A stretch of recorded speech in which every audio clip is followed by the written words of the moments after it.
Today, we're not just telling an old war story. No, we're treating history as a boardroom-ready strategic case study. We're about to break down one of the most powerful examples of corporate loyalty and sheer value ever recorded. And it all comes from a 2,000-year-old source. So, let's kick things off with a pretty fundamental question for any leader out there. I mean, if you strip away all the metrics, all the KPIs, the quarterly reports, what is the single most valuable thing anyone on your team can possibly do for the organization? Well, believe it or not, a really compelling answer comes from this executive profile that's 2 millennia old. We are going to dive deep into the career of a man named Cao Hong, whose actions provide an absolute masterclass in what it means to be indispensable. All right, let's get into it. First up, let's meet our indispensable executive. Now, I want you to think of him as a founding member of an incredibly ambitious startup, one that would eventually grow into a massive empire, all under the leadership of his cousin, the founder and CEO, Cao Cao.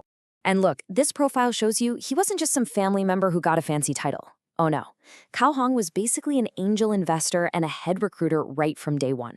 He put serious skin in the game, personally raising and funding a private force of over 1,000 people to back the venture. This wasn't just support, this was the foundational seed capital. So it's really no surprise the founder himself called him a pillar of our nation. I mean, that's the kind of 360 review that basically defines your entire career, right? But you know, every great organization, every startup, they all face that moment where it could all just end. For this rising enterprise, that moment was the Xingyang failure, a truly catastrophic business setback that brought the whole operation to the absolute brink of total collapse. The context here is simple and it's brutal. The year is 190 AD. Cao Cao's startup makes an aggressive, high-risk, high-reward play to take out a competitor. But the gamble, well, it doesn't pay off. In fact, it goes catastrophically wrong, turning what was a calculated risk into an existential threat. Okay, let's look at this like it's a corporate incident report. The aggressive M&A attempt backfires, leading to a devastating ambush. The main forces are completely routed.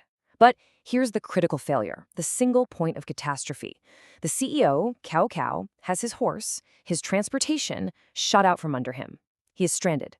The threat is no longer about a bad quarter, it is the imminent capture of the leader and the complete and total collapse of the entire enterprise. Game over. And this is where everything pivots. What's so fascinating is how this moment of absolute disaster becomes a company-saving, career-defining act of pure loyalty. And make no mistake, this wasn't just battlefield bravery. This was a stone-cold strategic decision made under the most extreme pressure you can possibly imagine. We can actually analyze this using the STAR method, just like you would in a performance review today. So the situation, the CEO is down, the company is literally seconds from being wiped out. The task, preserve the leadership at all costs. Why? Because without the leader, the vision and the entire venture die right there. The action? Cao Hong makes a split-second decision. He gives his own horse, his one and only chance of escape, to Cao Cao.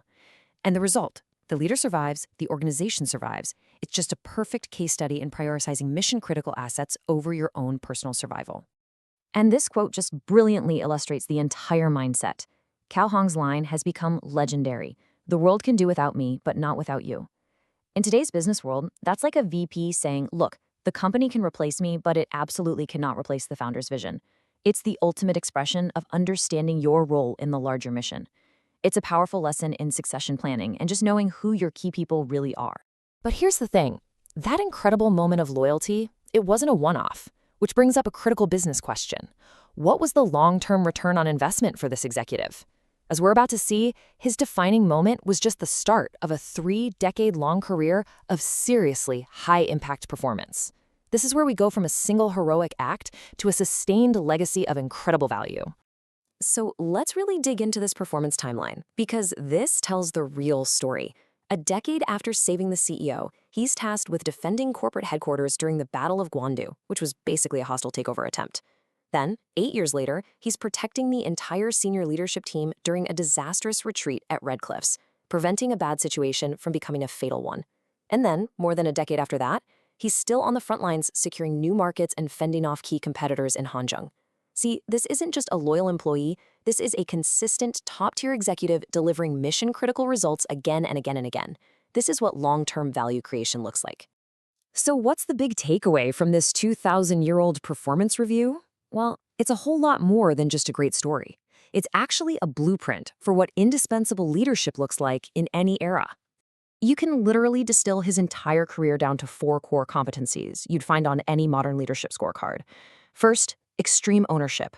He took responsibility so far beyond his job description, sacrificing his own safety for the mission.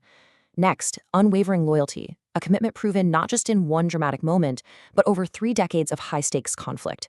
Then you've got frontline leadership. He always led from the front, never from some safe office in the back. And finally, operational excellence. Historical records always point out that his teams were elite and incredibly disciplined. This is the complete, timeless profile of an absolute A player. And this really brings us to the ultimate point of this entire case study. Yeah, Cao Hong's actions were incredible. But the real insight here is for the leader.